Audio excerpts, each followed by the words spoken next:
All right, so the plan for today is to talk about Nakajima varieties.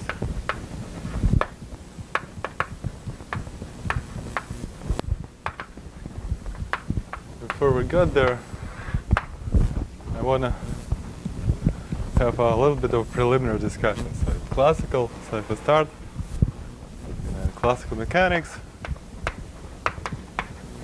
this is going to be about Hamiltonian reductions.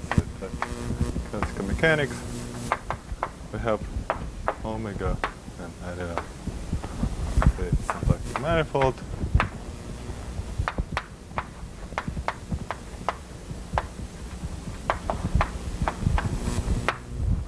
And then the equations are written that the time derivative of any function f is a function on m, is equal to the Poisson bracket of some function called Hamiltonian f. And so then, and of course, if you look at any actual physical system, then always M is always a cotangent space to configuration space. M is the phase space, and this is the cotangent to configuration space. Configuration. And so when I was a student, I asked myself, why do we study general symplectic manifold when in fact we always look at cotangent bundles?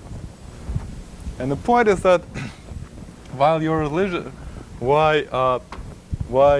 M, your original phase space may very well be cotangent bundle to something, there's a process called Hamiltonian reduction, which you start with cotangent bundle, you get to something which is not a cotangent bundle. So what's Hamiltonian reduction? Hamiltonian reduction is like this. Well, let's first assume, so this is my M, and I fix a value of some function, let's say a function which may be Hamiltonian, may Poisson commute with Hamiltonian. So I fix the value of some function. So this is a hypersurface H equals 0, where H is a function. And so on this function, on this hypersurface, I have a vector field. So a vector field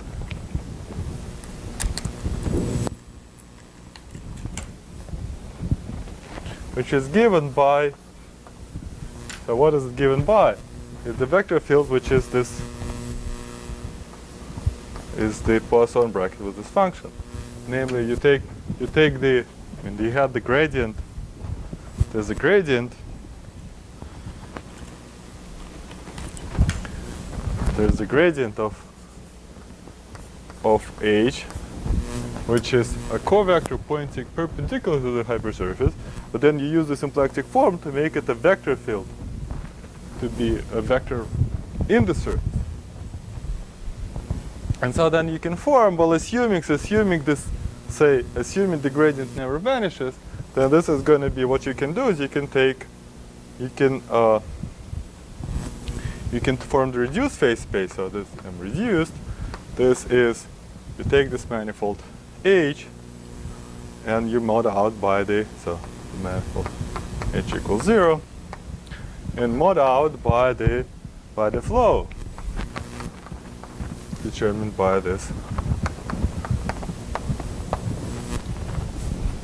In other words, in our way of saying, if you look at functions, so say we're going to be algebraic, we'll be working algebraic geometry. So if you look at the functions of this reduced space, what are those? Those are functions on your original manifold. Modulo, you take the modulo, the ideal generated by H, and they have to satisfy the property that the Poisson bracket of f with H, so we take the invariance of this flow, that is to say the Poisson bracket of this will have to be an ideal generated by H.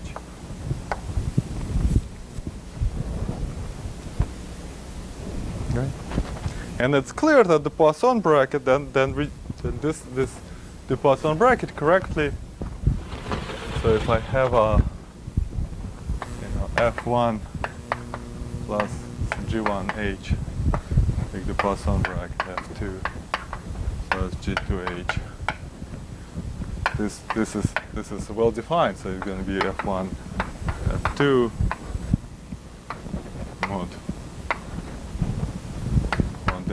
denoted by h, this is well defined, because right, I mean the all cross terms here belong in that ideal. And so that says the Poisson bracket on my original manifold induces a Poisson bracket on this reduced space, and if the original Poisson bracket satisfied Jacobi density, this reduced one will satisfy the Jacobi density. And so this is therefore the reduced. So this CM so we get this reduced is a Poisson algebra.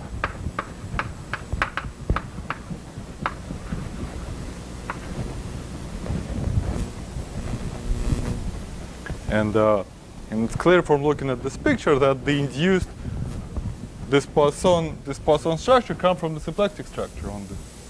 So, I mean it's symplectic, so I mean somehow this thing becomes in fact symplectic.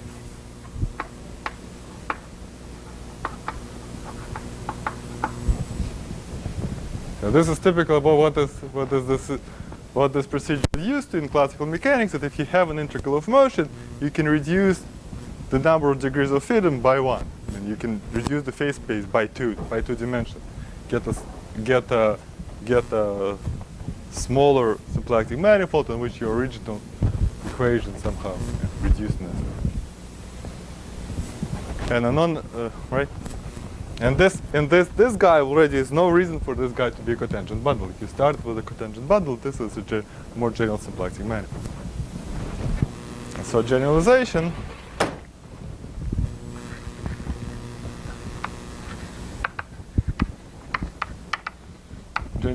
of this picture is when I have a number of functions that form a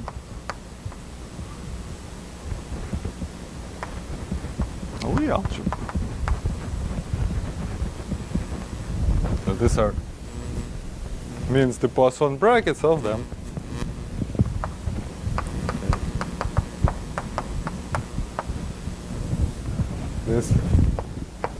This is with some constants. Well, like this will be the first time in my life I've written down structure constants for a Lie algebra. This is what physicists do all the time. But with sound coefficients, going to be like this.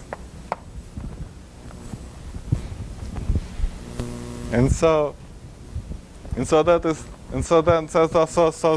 you can do the exact same thing. You can take the so again, this would be, so this is my entire space, and then somewhere inside of it sits the level set of all these functions. So say I equate all of this to 0.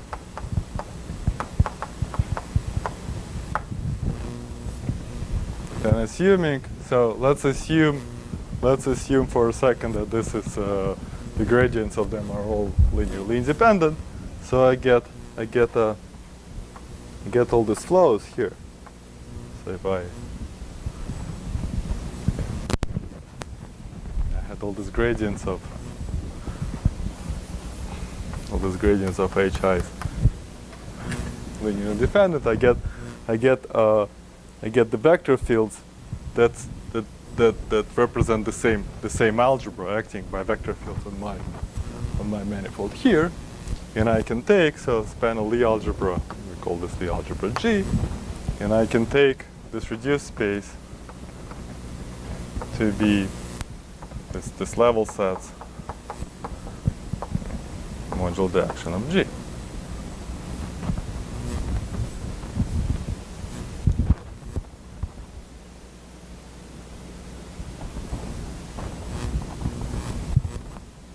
That is to say, this is with the formula, and all of the functions on this space are exactly the same things, except now this ideal has not one generator but several generators. And because they're closed under Poisson bracket, then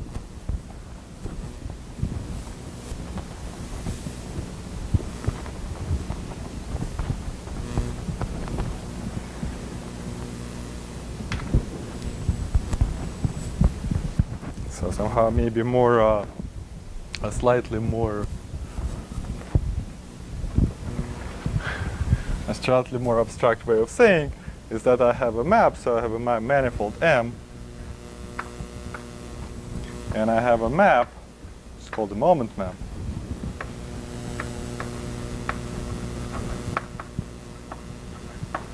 Where does this map go? So the map is sense. So okay, so maybe at some point here, x, this goes to just the value of all these functions at x, h1 of x, h2 of x, and so on. Where does this go? This goes, think in terms of somehow compare. If you think invariant, this goes to the dual of this Lie algebra G. And so what's this reduced space that I wrote down? What it really is the pre-image of 0 divided by, well, let's say by the action of the group G. Let's say it's integrates.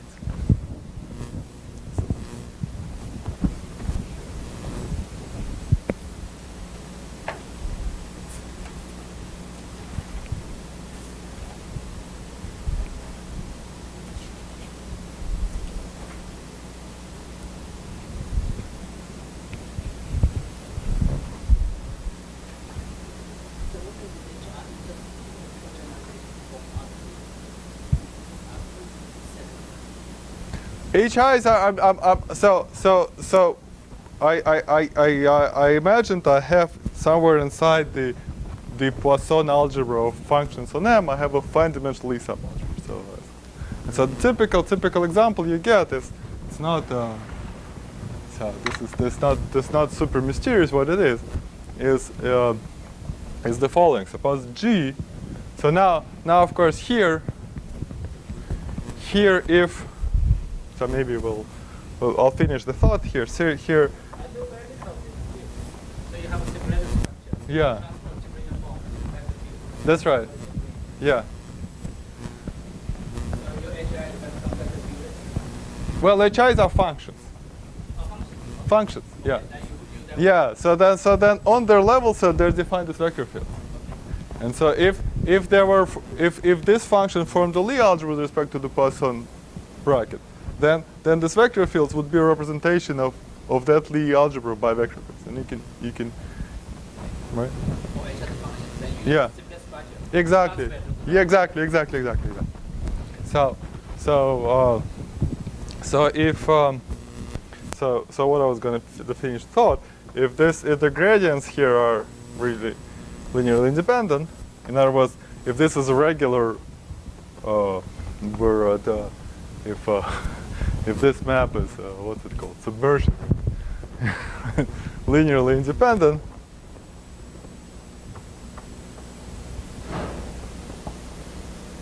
that means the Lie algebra acts freely, but the group means this group is going to act locally freely. Right? This means it's a group, means the stabilizers are finite because the Lie algebra acts freely. So this acts with finite stabilizer, and so this would be an orbifold. Oh, I mean a finite. I don't know, finite. I mean it's called orbifold. And strictly speaking, we don't want this. Well, we'll have to deal with this. We'll have to deal with this later, because typically, if you're in algebraic geometry, if your group acts with finite, if your group has a chance to act with finite stabilizers, it will act with finite stabilizers. And this is we don't typically want that. So we'll deal with it in a second. But to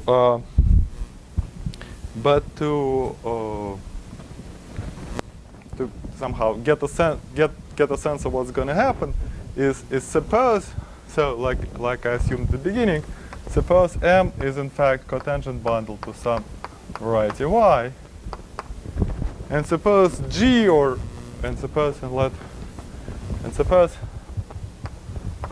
suppose G acts on the base of this Y.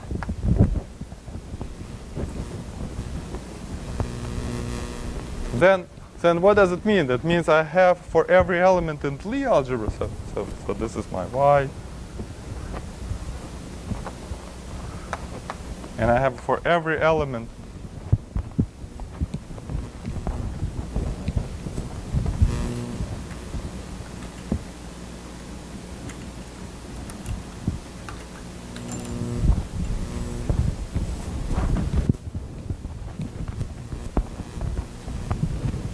so so this is this is some vector field. So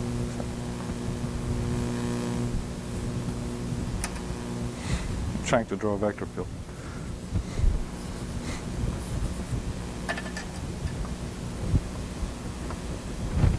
So it means I have a map from the Lie algebra to vector fields on Y.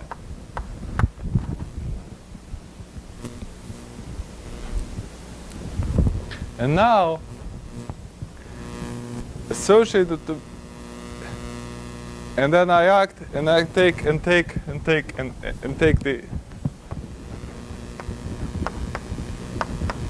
induced action.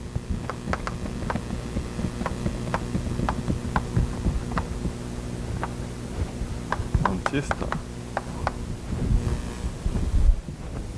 And so then I say this induced action is in fact generated by the Hamiltonians, this induced action. So maybe so. The induced action, the action of G on M, T star Y, is generated by the Hamiltonians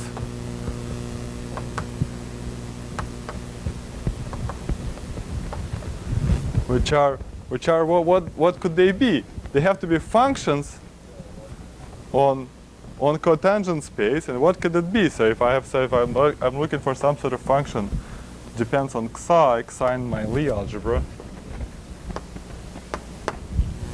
and this has to depend on, so to speak, usually coordinates in the coordinates in the configuration space called Q, and the coordinates in the tangent is the cotangent space are denoted P. What color is that? So this is my coordinate Q, and then there's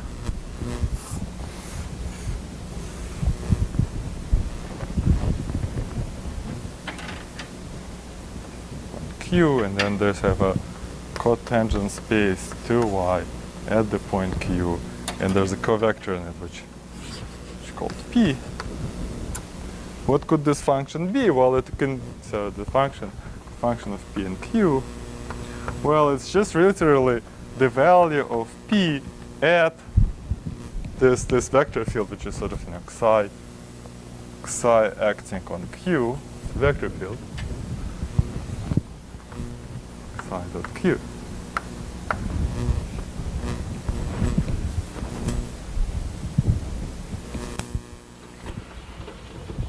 Right, but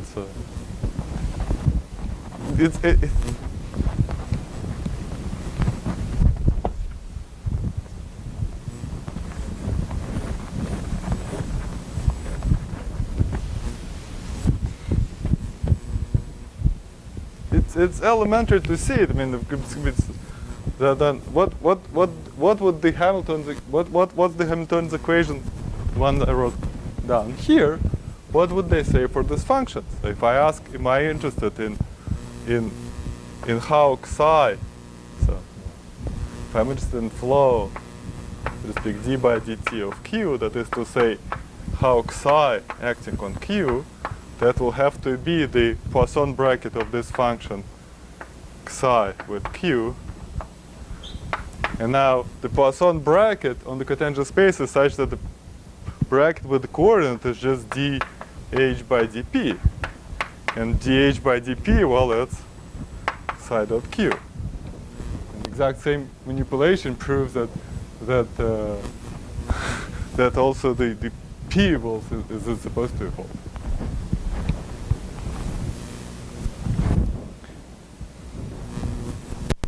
so if and I was saying that if I have an action on the cotangent space that comes from an action on the base, then the moment map is simply this. So the moment map, so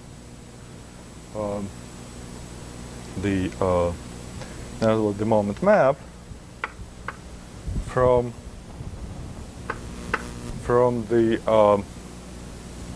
my space M to the dual of the Lie algebra. It's just the map is so mu of the point PQ evaluated at the point psi in here.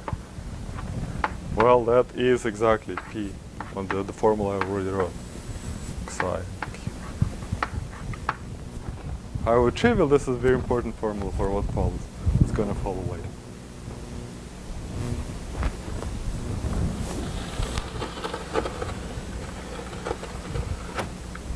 And so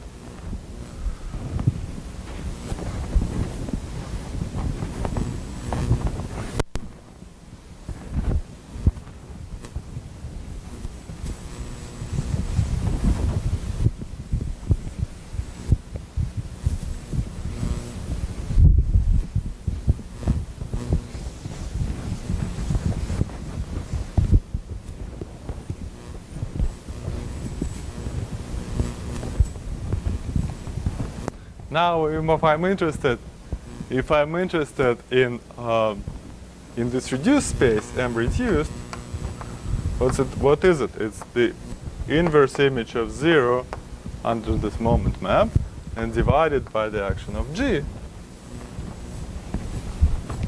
Well, I claim that modulo thinking about what this quotient is supposed to be. So modulo this, there's some issues here which will be addressed in a second. That is essentially the cotangent to the quotient by G.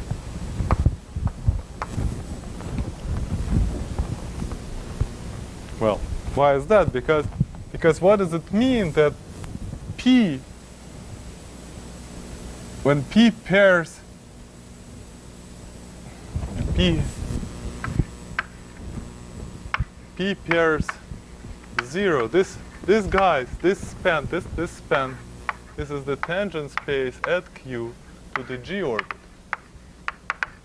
This guy's psi dot action of vector fields at Q. Well, this is the G orbit here, and P pairs 0 with them. If P is orthogonal, if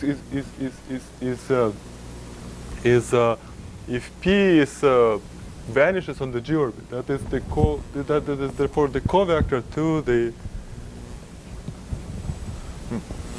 So the tangent space to the quotient is the quotient of the tangent space, and the cotangent space to the quotient is the perp of the orbit.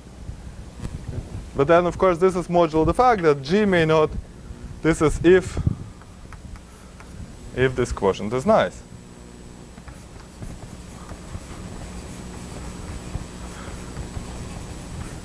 If this quotient is nice, etc. I mean, so what we will find in the course of today's lecture, which haven't started yet, so is that typically this is a better space. This guy sits inside here, and this is a better space than this, because in algebraic geometry, when you take a quotient, you have to think about stability and things like this, and this may contain more stable points than this thing. And when this, and very often this quotient doesn't. It's a problematic quotient, whereas this is a better quotient. All right, so.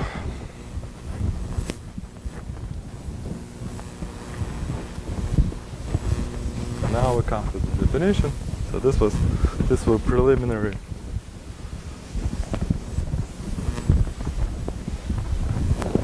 So Nakajima varieties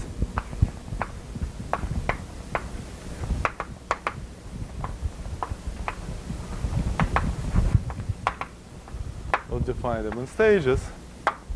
These are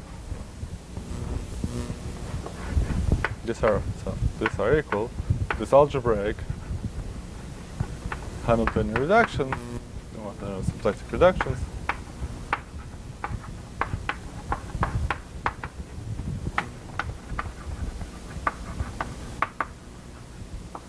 Of cotangent spaces to certain linear representations.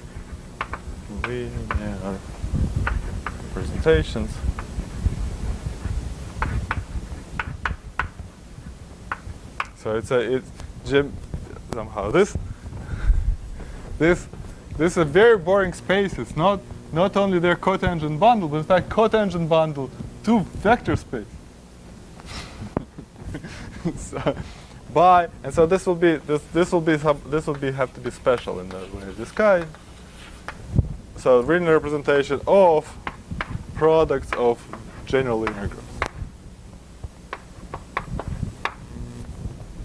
And so what will be special about this representation? The special about this representation is there will be no finite stabilizers. The representation will have the property that they'll be this group will act so that every time there's a finite stabilizer, the stabilizer is like trivial.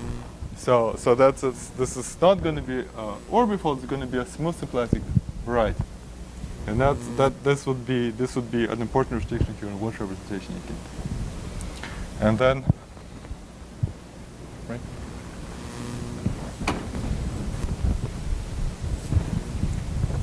And then this data of this linear representation will be encoded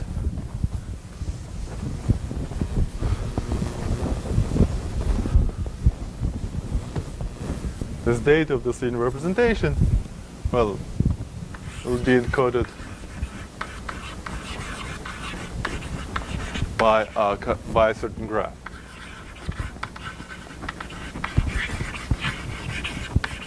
And in this business, you don't say graph, you say quiver.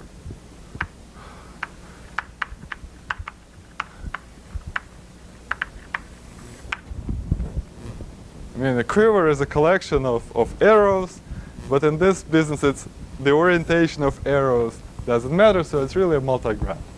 But it's traditional, it's called quiver. Okay, so well, before, again, this entire sequence of lectures, we always start with examples, and so now will not be an exception, so we'll start an example.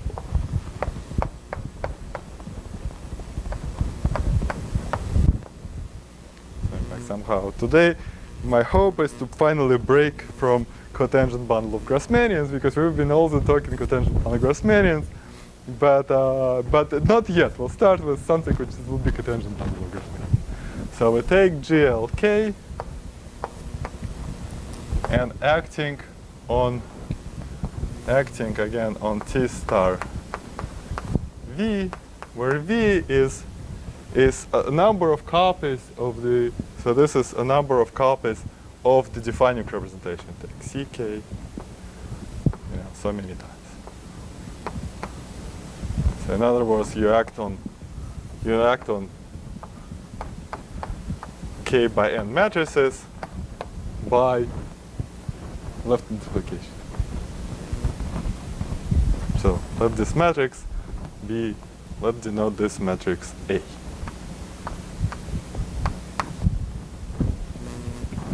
So what's the moment map?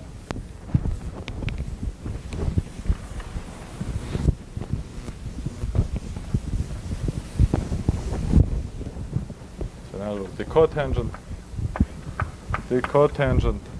to K by n matrices. Well, that's this is K by n matrices, and by K matrices with the trace of the product pairing. And so if we denote this matrix A, and we denote this matrix B, and we take an element psi in GLK, then what's the moment map? And the moment map, I want to compute the moment map of this pair AB evaluated at the point xi. What's it going to be? Is you have to act, so by this formula, you see, here's the formula. And so what we're doing now is we act by xi on A. This is by matrix multiplication, so this is xi, multiplies A. And then we have to take pair it with B, that is to say we take the trace of the product. And so now if we, as usual, we identify GL with GL, so we identify with the dual space, again by the trace of the product. And so then we see that, so this tells us that the mu of AB is the product AB.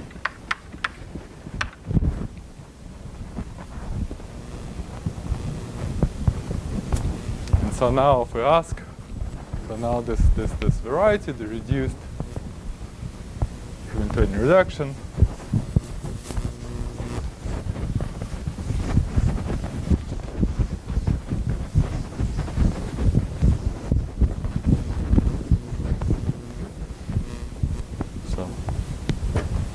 algebraic symplectic reduction.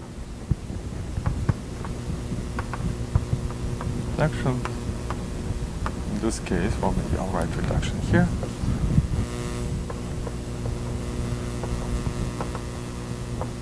Is what? You impose the moment map equation, that is to say you write AB equals 0, and we mod out by GLK. Now, when we mod out, this is a fine algebraic variety, and we mod it out by the action of algebraic group. You can mod out in different ways. This is the whole point of it. You can take this line here. Maybe I'll write it. It's some kind of stem line. It's like a stem cell, can be anything. It acts, right, I mean, how does it act? So this is G acting on AB. Well, how does it act? It acts here on like this.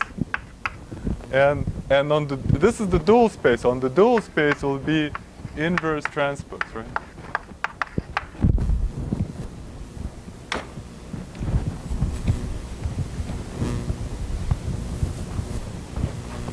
Or rather, this is already, I already sort of took the transpose, so just the inverse here.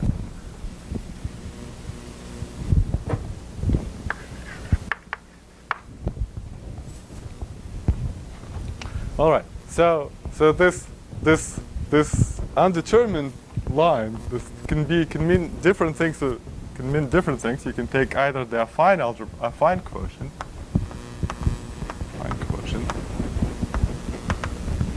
or you can take the JT quotient.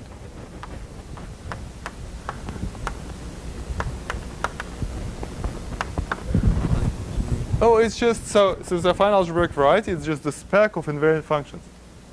Or sometimes it's called categorical quotient, but it's it's just too confusing. So all right.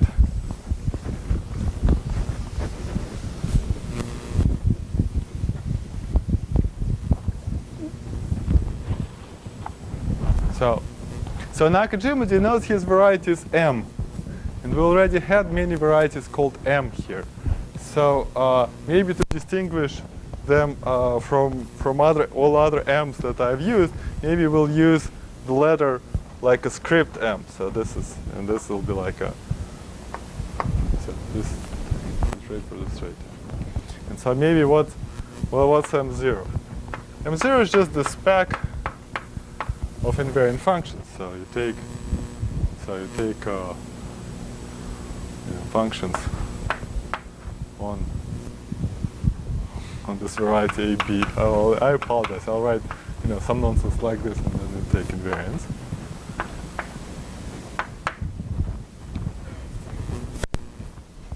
Right? What are the invariant functions?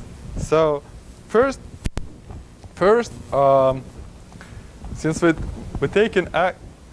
taking quotient by an action of reductive group. In this situation, you can always either first impose equation and then take invariance, or first take invariance and then impose equations.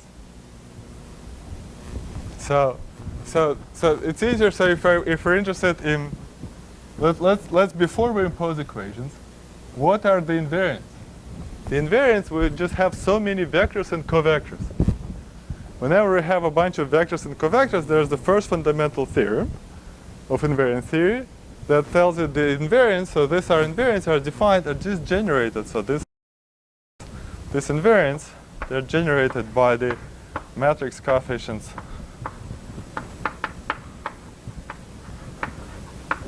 of.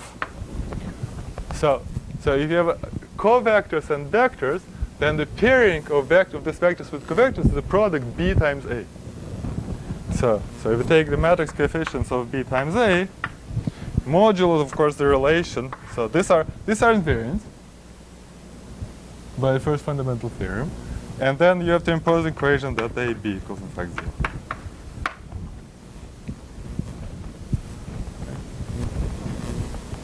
0. And so then what do you get? You get. So which matrices?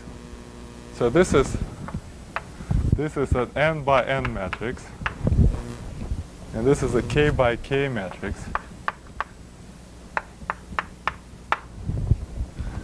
So which matrices you can write? Which n by n matrices you can write? Let's call this matrix D. So which n by n matrices D you can write as a product of two matrices k by n matrices, such that if you multiply in the other order, you get 0. So first, it's obviously clear that this is d squared 0. Right? Multiply d squared, you get ab in the middle. And also, since you write them, you write it as a product of a k by n. I mean k by. So this also the condition that in fact the rank of this matrix D is at most the minimum of k and n minus k. So every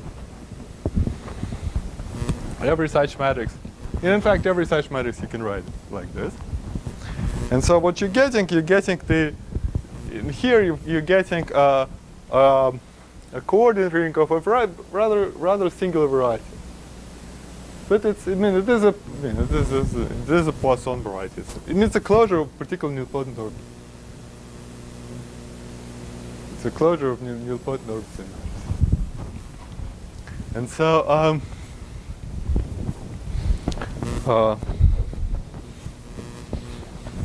now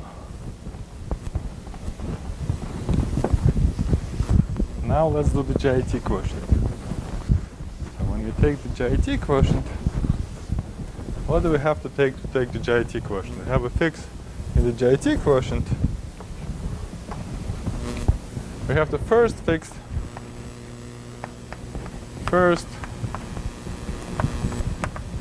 a character of G. Well, this G will GL. Okay.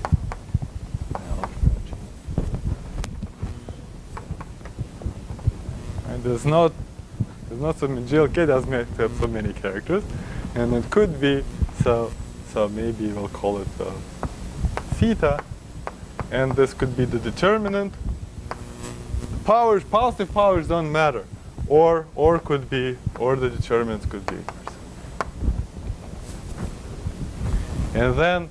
And then you write M to be, instead of being spec, you write it to be the proj.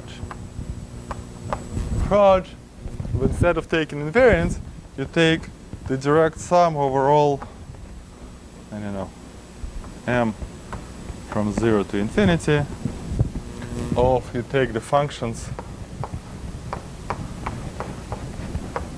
but instead of invariance, you take isotypic component. You take m theta isotypic component.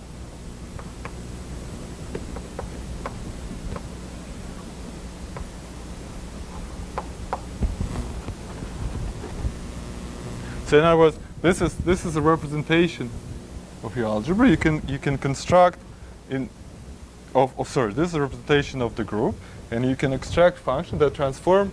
They're not invariant. They're covariant or quasi-invariants or whatever they're called. They transform in a representation which is a one-dimensional representation, which is m times or theta to the m value. This is typical I write character additive. And so in particular, this has as m equals 0, this has at m equals when m equals 0, these are the invariants. And so this is approach of an algebra with the zeros graded piece is this algebra. So this always maps to this spec of this always maps then to m0, because this is approach of some algebra in which the zeros graded component is that algebra.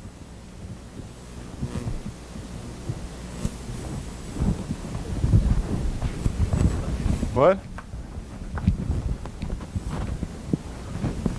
So JT, there's always a map from this to this.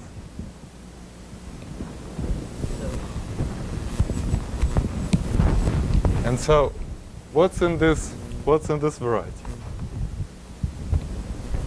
So which are the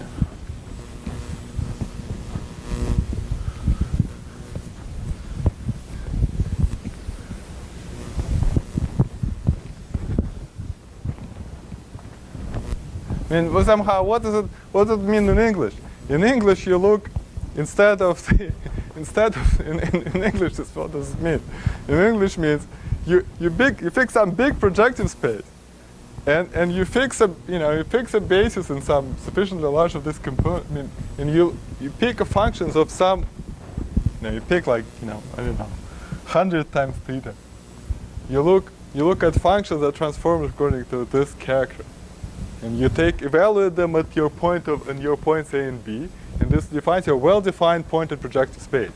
Because while the functions themselves scale by the action.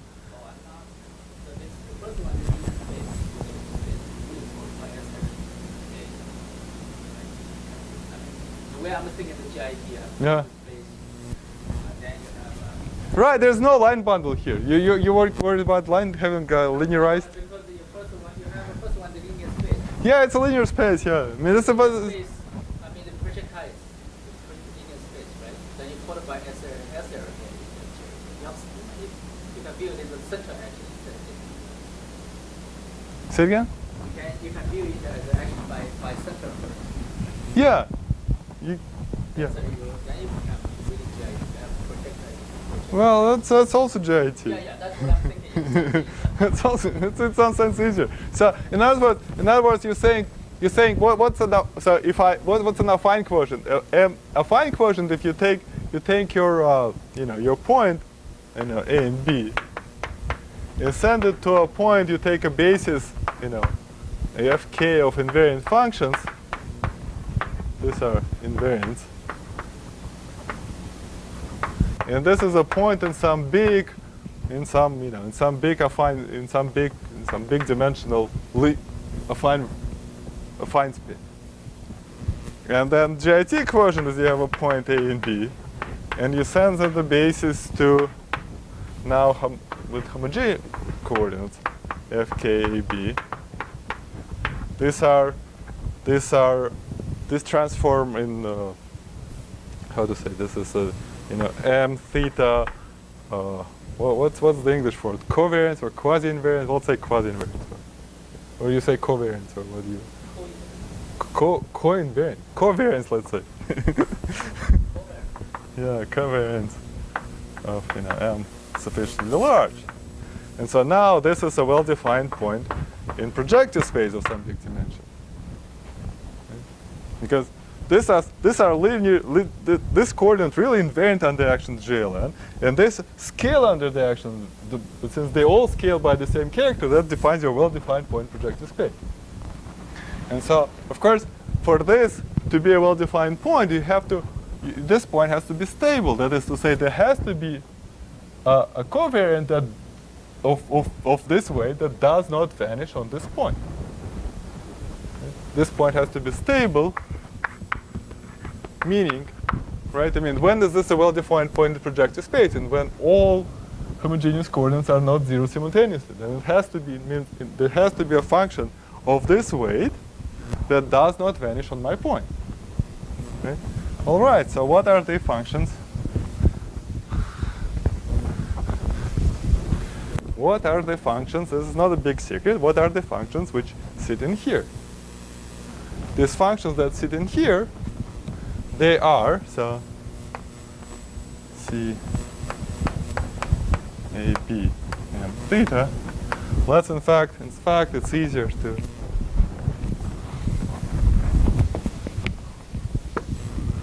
in fact, let's take direct sum from theta m going from minus infinity to plus infinity.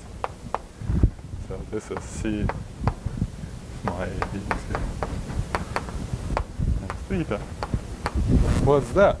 These are, so what did I write here? I wrote all representation of JLN that are trivial as SLN representation. Right? So these are just invariants. I keep writing this A being equals 0 just to somehow indicate my space of just SLK invariants. And these are, now these are, this again, there's again the first fundamental theorem that tells you what these guys are, what these guys are generated by. So this is generated by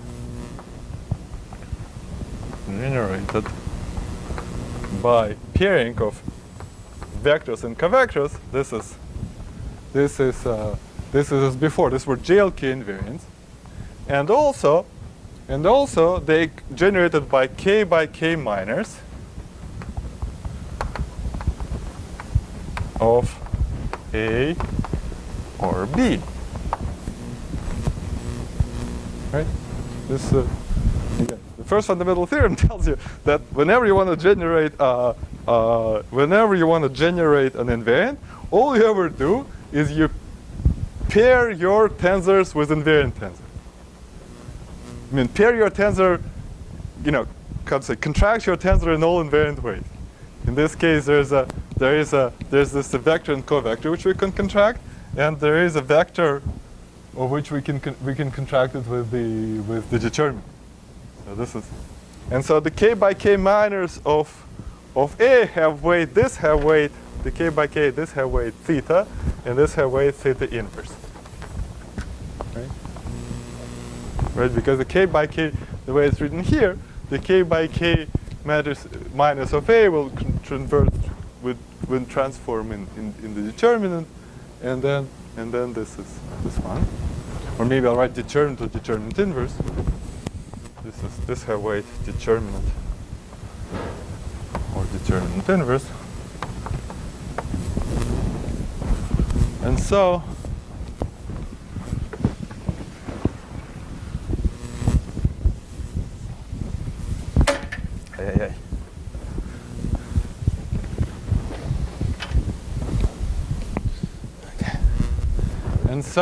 And so the conclusion is this: the point is stable if when is a point is stable means it has matrix A has a non-vanishing K by K determinant. That is to say, A has maximal rank. So it means so point is stable A. The point AB is stable.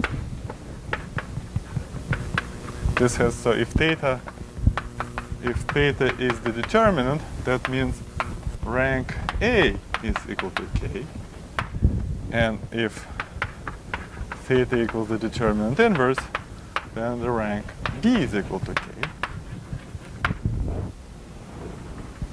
And so then what have we got? We got the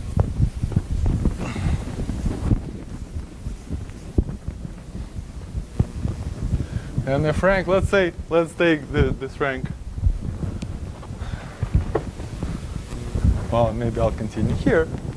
And so then A defines what it really does. It defines for me a point in the kernel of A. Defines for me a point in the Grassmannian of n minus k dimensional subspaces in n-dimensional space.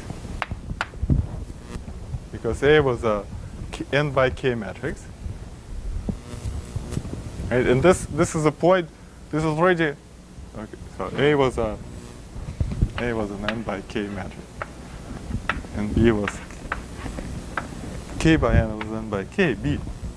And so then, in this case, this becomes the image of B, is then a point of the Grassmannians k n. And so then if I now look at the equation, what does it say? So in my additional equation, this equation, what does it say? It says, in fact, so then it says that this Nakajima variety. So, in other words, in the first case, it fibers over the Grassmannian, over this Grassmannian, with fibers given by B, and it's very easy to see that's a cotangent bundle.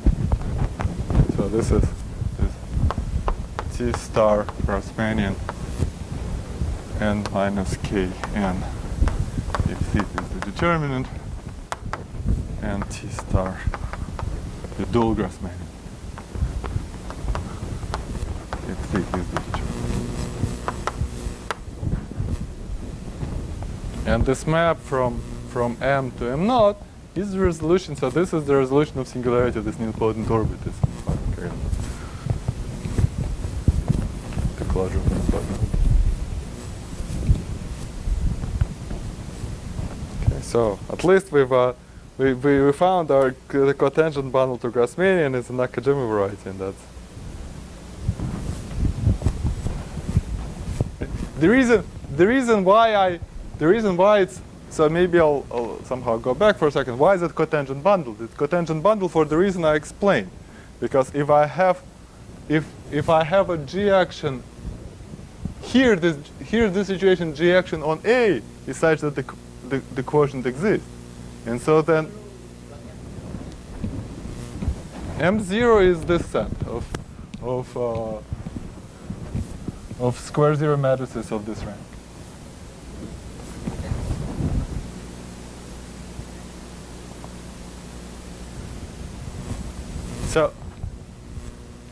So M0 is a fine variety, of which this is resolution of singularities.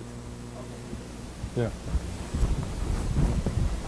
And so again, let's say it again. So suppose I have a quotient group acting on something such the quotient is somehow nice. Then if I take this reduction of the cotangent space, what I obtain is the cotangent bundle to the quotient. And so, which is the case here. The action on A, I already sit somehow on a stable locus. Well, this quotient is well defined. This is the quotient of the Grassmannian. And then therefore, if I impose the moment map equation and then take the quotient, I recover nothing but the cotangent bundle. All right. So now finally, right. So now why there's no finite stabilizers here? Why is this? Well, I mean, of course, obviously, there's no finite stabilizers here because if I have if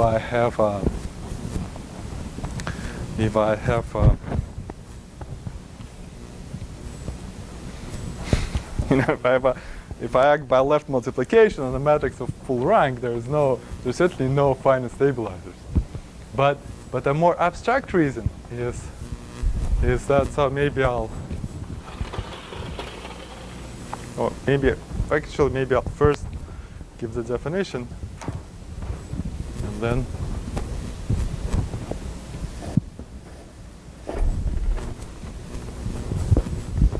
so now we're going to have the definition again, the Nakajima variety.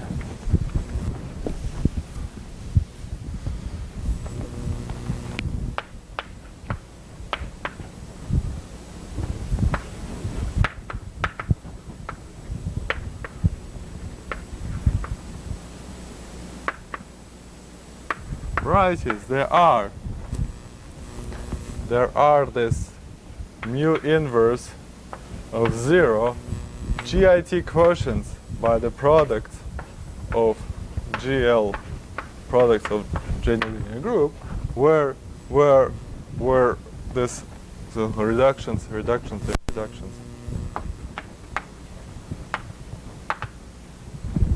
for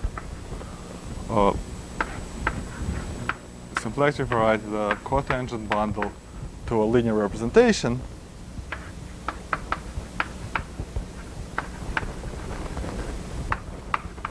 of this group.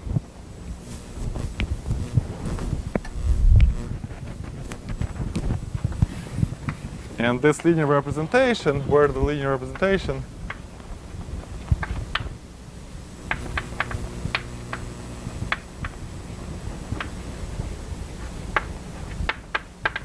involve only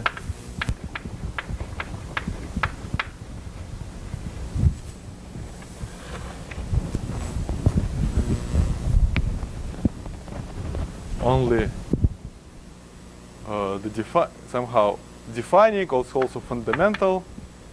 So fundamental, of course, GL has many fundamental representations, but in this business people call the defining representation to be the fundamental. So fundamental, the dual of the fundamental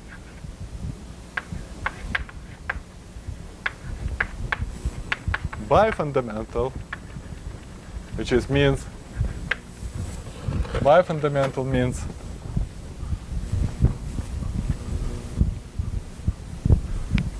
so maybe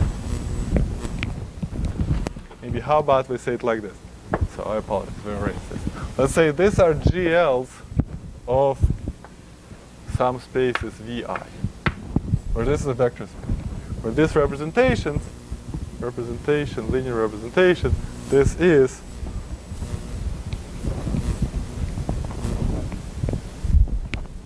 this linear representation is a direct sum of things like VI with some multiplicities,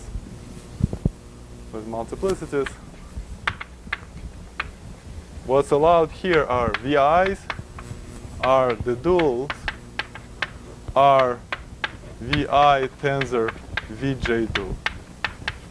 These are the only ones.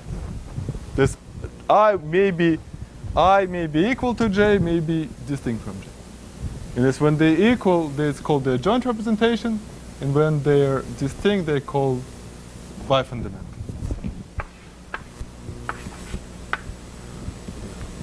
When equal, this is bifundamental or adjoint.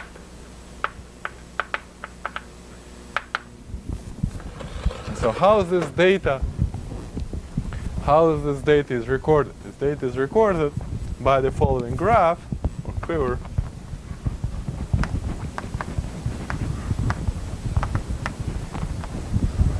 The following: you take a vertex for every I,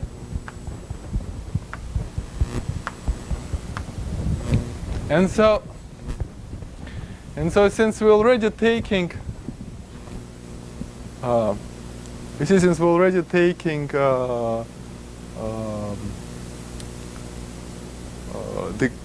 the cotangent spaces, I mean the cotangent space to VI will be VI dual. So there's no reason to keep them both. If we take a cotangent space to VI dual, will be VI there. So since we're taking a cotangent space of a linear space, of a vector space, then we might as well get rid of, we don't really need this. That clear? And so if this guy occurs with some multiplicity Wi, this is vector Wi, and this occurs with multiplicity I don't know, multiplicity maybe called Mij, then what you do is you draw a little tail to every vertex I, where you put the number, the Vi, which is the dimension is the dimension of Vi. And here you put a number, Wi, which is the multiplicity which with the fundamental representation occurs there. And you draw, so if this is I and this is J, you join them with Mij edges.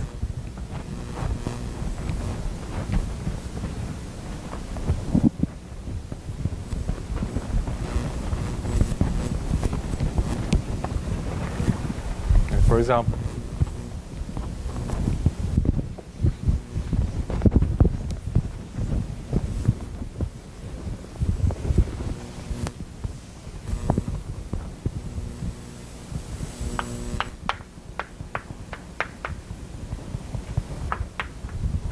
example, if my quiver is one vertex where I write K and here I put N, then the corresponding Nakajima variety, depending, and also you put, and for everyone, so also you have to pick a character, right? So you pick a character,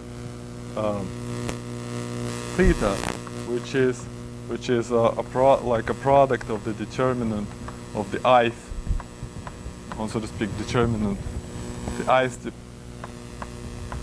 GL whatever Vi and raised to the power of theta I. So you also record, so to speak, theta. You have a vector of those thetas. And so so this is the cotangent to Grassmann. In other words, you see the graph here. This pendulum part. That's one. So in other words, the graph here. Graph here is just a vertex, no edges. This is, of course, the Dynkin diagram.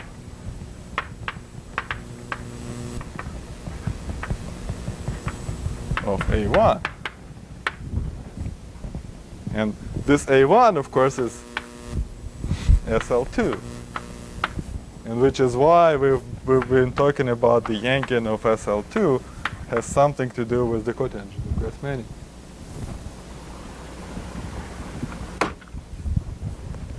And this will be a general. This would be a general feature. So that if I study Nakajima variety corresponding to a certain graph, then for that graph, for this there will have some Lie algebra for which this graph is sort of like the Dynkin diagram, and that the Yankin of that Lie algebra will act geometrically on this space. Will act in cohomology of this space.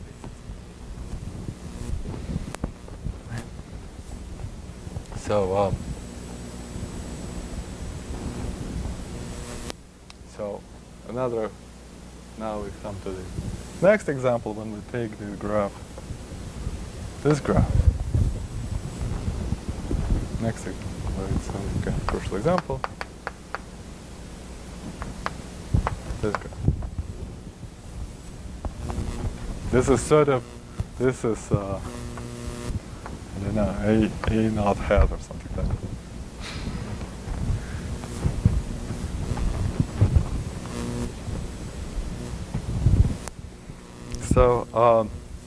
So what's this Nakajima variety? We'll start with a special case. Let's start with this case when so I'll now have it fully decorated. There's V and there's W, and W I'll take to be 1, and V I'll take to be some number n. And so then I claim in this Nakajima variety M N1, I claim this is the Hilbert scheme of endpoints in C2.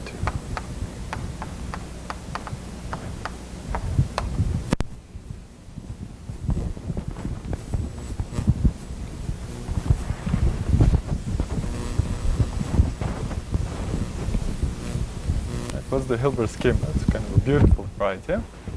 So Hilbert scheme, Hilbert C2n. This is as a set. These are ideals I of in the ring of polynomial of two variables x and y of codimension just as a vector space equal to n. So in other words, these are, if I look at the, this classifies schemes of length n in the plane. And so how can I think about it? Well, I think I can think about it like this. So if I can take the quotient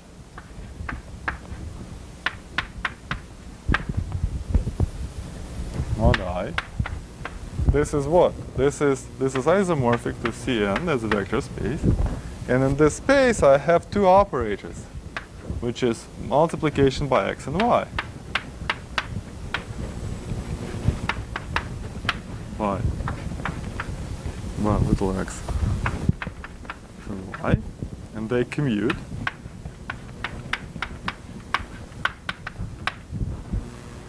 And also I have, in here I also have an image of the identity. It's a cyclic vector. The space is generated, now this whole space is generated, it's an n-dimensional space that is generated from a vector under the action of two commuting operators. So in other words of saying, this Hilbert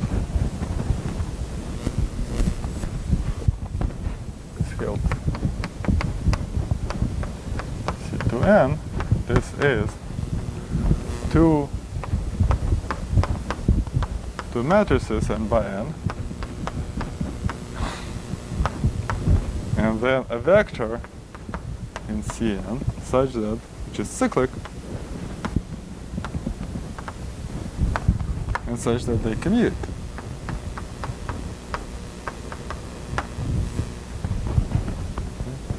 So now let's see what the Nakajima variety datum is.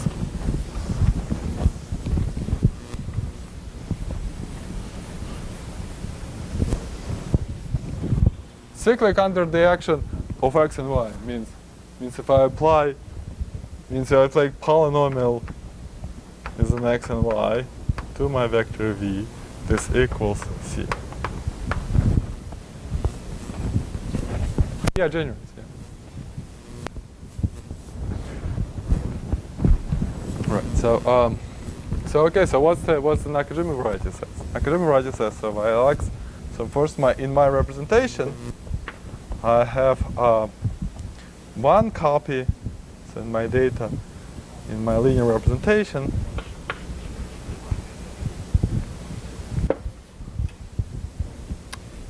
my linear representation was what? Was one, so this was one loop here and one guide. So it was 1 and n here. Means I have matrices, so I have a GLN action, and I have matrices of n, and I have direct sum with Cn, which may be this matrix has not x, and this matrix has not a. And then in my T star, my representation, you get the dual spaces, but of course the dual two matrices would be again matrices. So I'll take y in here, and the Cn dual, which will denote B. Okay. So now what's the moment map? The moment map is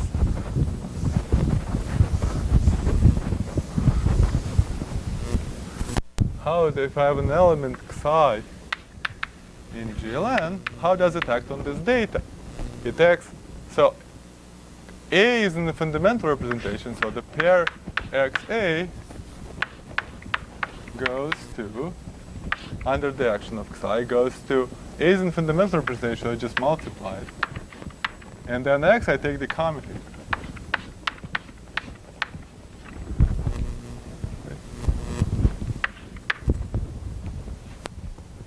And so now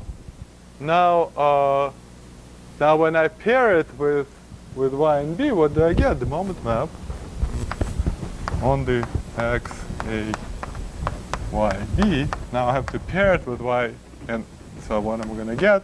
I get the commutator of x and y plus a b. This has to be equal to 0. So this. And then if I fix if I fix the so if I take theta, say theta to be the determinant, so if determinant inverse is very similar computation. So if I take theta to be the determinant, then which points are stable?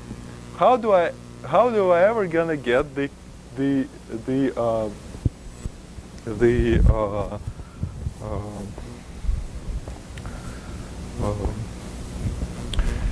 how do I ever get covariance of weighted determinant? So the point is stable. Point is it's like covariance functions. Covariance of weight.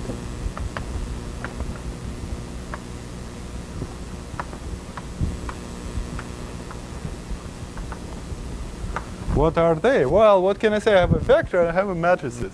So I can take like a vector, like a, some kind of wedge product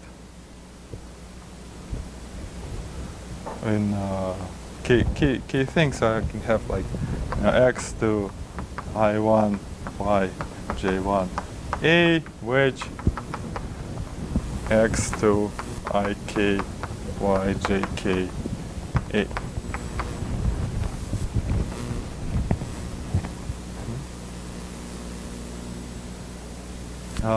Wait, n. Sorry, it has to be n of them. It has to be determined. So this has to be non-vanishing for some choice of indices. That is to say, for some choice of these indices, I have to generate the whole space.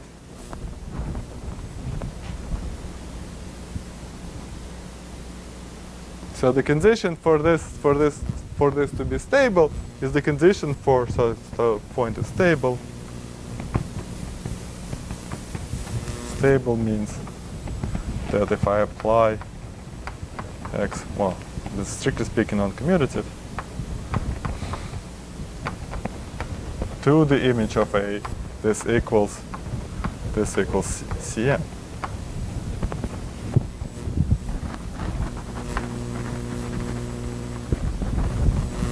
Right?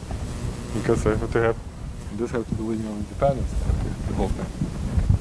And so this looks just like this equation, except here I have the commutator 0, and here I have some extra piece. So in fact, there's a lemma. In fact, so on any point, on any stable point,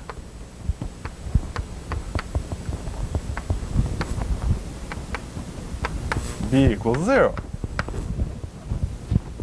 And conversely, on any point which is stable with determinant 1 inverse, then a equals 0. So in fact, so this is not a lemma to prove in 5 minutes, which is what about I have, but it's not a complicated lemma.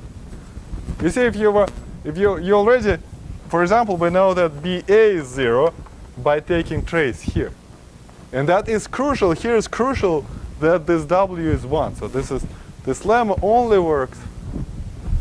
This is for W equals 1 only, because the starting point is that if I take the trace in this equation, trace of the commutator goes away, and since A and B are both vectors and covectors, then it has to be that they actually pair to 0. If A and B are both matrices, then there's no starting point. In fact, it's not true. So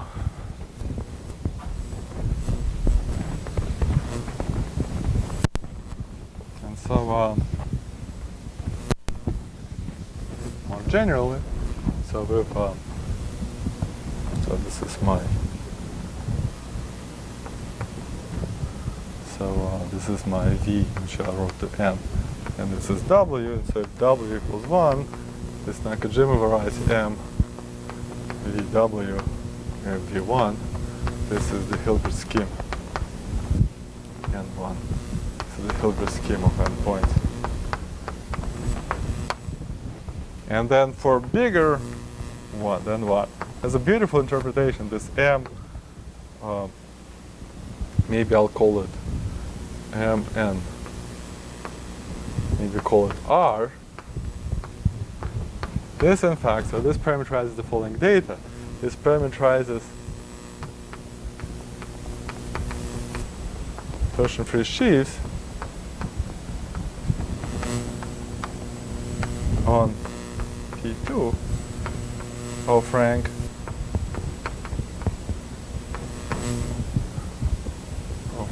R, rank equal to R, and C2 equal to N,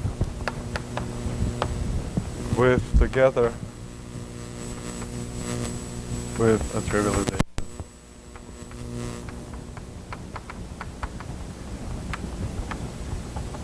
along a line, which is, so to speak, the line of infinity line, P2 minus C2. And so you see, if rank is 1, then the torsion-free sheaf of rank 1, that will have to be with trivial. So if I trivialized along a line, that means its determinant is trivial. So if I torsion-free sheaf of rank 1, then it's a subsheaf of O, because it's always going to be a subsheaf of double dual. A double dual in this case is has to be O, because it's a vector bundle with trivial. It's a trivial line bundle. And so then it's ideal sheaf and it's a Hilbert scheme. But in general, it's a much more interesting variety, and the geometry of this variety has to do with, in quiver language, you see the geometry of this is much more interesting because beta doesn't have to be 0. And so you don't have that. There is a locus, the locus where you look for like subsheaves of O to the R plus. Of course, in here you have things like subsheaves of O to the R.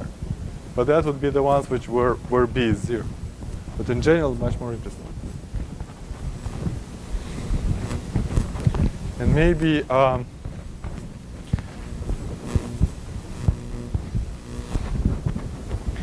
maybe we have time for one more example. So what about the quiver of? So I was going to do the ADE quivers, but we're going to run out of time.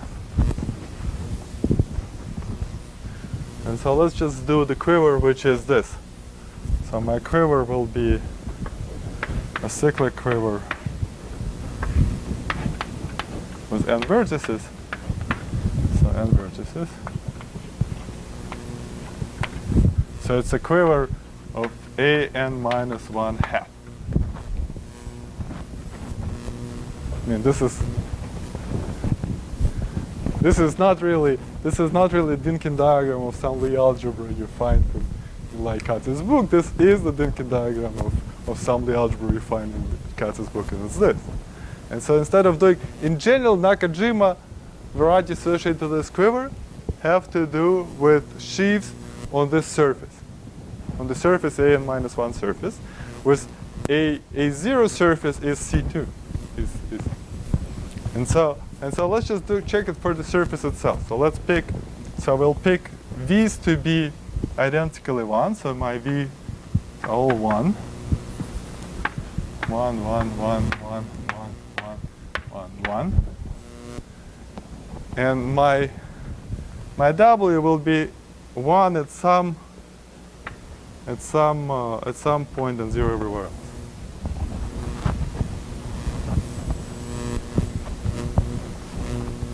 So the significance of Lie, the significance of this from Lie perspective is that this thing is all ones. It's the indivisible imaginary root of the affine Lie algebra.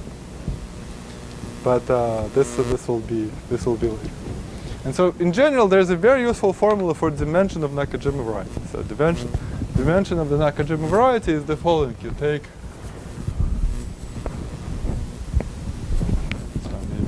I'll write it here. It's straightforward from definitions. So dimension of M0, that's hard because that's there could be unstable points there, and who knows. But dimension of M with some B and W when non-empty. Assuming it's non-empty, then this is easy to compute because we're by construction the action on the Lie algebra there is free, so we know how big is the quotient, and this would be twice the pairing of V and W, just the, so to speak, dot pairing. I'll write it like that. And then you subtract V, and I'll write it like this: V transpose CV here one, where this is the Cartan matrix. And what's the Cartan matrix is 2 minus the adjacency matrix, or the incidence matrix minus the adjacency matrix transpose. So this is the usual definition. So if I with this definition, my Cartan matrix over there would be 2, 2, 2 on the diagonal, then -1, -1, -1, -1, like this, and then -1 in this quarters. Because the adjacency matrix is the one everybody goes to its neighbor, and then the transpose the other way around, and so you get the old thing. And so if we compute the dimension, what will be the dimension? The dimension, the first term is 2. 2 minus 0, because that vector is precisely in the kernel of this matrix, which is, if you want, it's like a discrete Laplacian on this graph, and it kills the constant function. This imaginary root is precisely in the kernel of the Cartan matrix. So dimension is 2, so it's going to be a symplectic surface, and so it will map. And so what we need to check, the dimension of, so we'll check the dimension of M is 2, it's a symplectic surface. And I will check that M0 is this AN-1 singularity, which is given by coordinates, x, y equals z to the n. N? Yeah.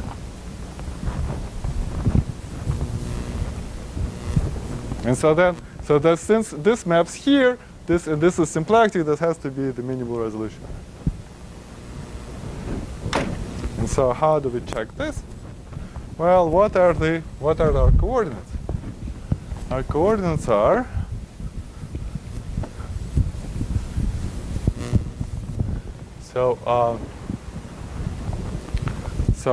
so there's a map here, which I don't know, we'll call it EB. How about I write a bigger picture here? So this is this vertex, and we have a map A, we have a map B. They're all numbers, so maybe I'll write them as little ones. A, and B. They're all one by one matrices, they're all numbers.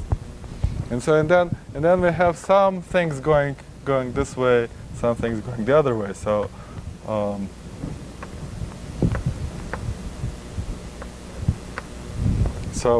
what do we call them?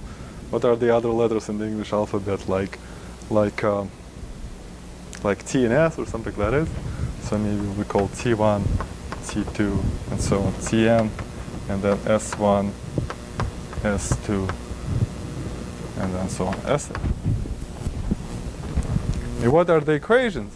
The equations say, well, the moment map equation here says, let's say at this vertex, say something like T1 S1 minus T2 S2 equals 0.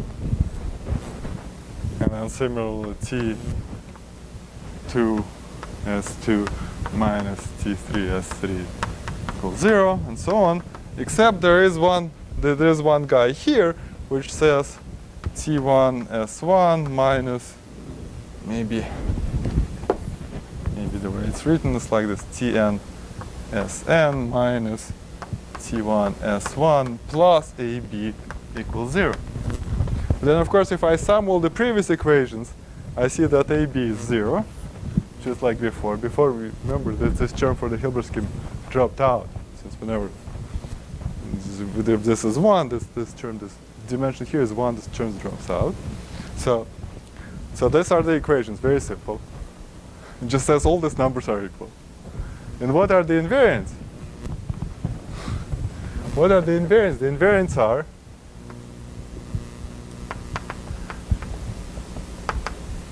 again, the invariants are the ones which were just GL1 acts by scaling all these variables. And so all these numbers are invariants. So this is this number, whatever, T1 S1, which will denote Z. And also the invariant is the product of all TIs and the product of all SIs, which this will call X, and this will call Y.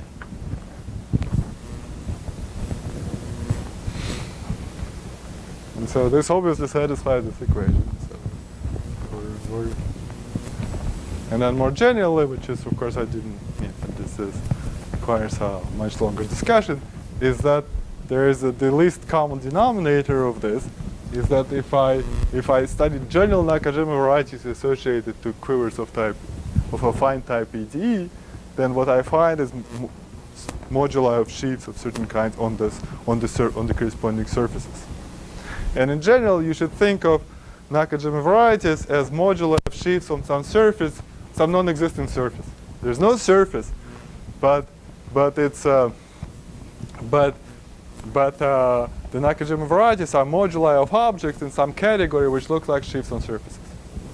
So that's so there's some category of cohomological dimension 2 is, so to speak, sheaves on surfaces, and then Nakajima varieties are stable, parameterized stable objects there.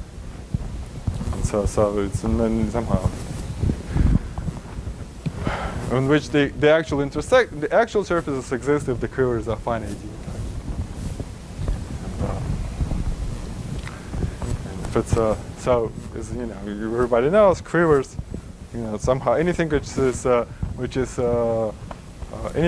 trying to be called Dynkin diagrams always classified in 3 types: finite, affine, and whatever the rest wild somehow. And so this. And so Nakajima varieties for quivers of finite type, they resemble in their property, they resemble cotangent bundled to homogeneous spaces. In their affine version, they quite precisely are sheaves on symplectic surfaces, and in the wild type, then it would be fair to say that we don't have such a good geometric interpretation of them, but they're certainly very interesting varieties. So okay, well that's it for today.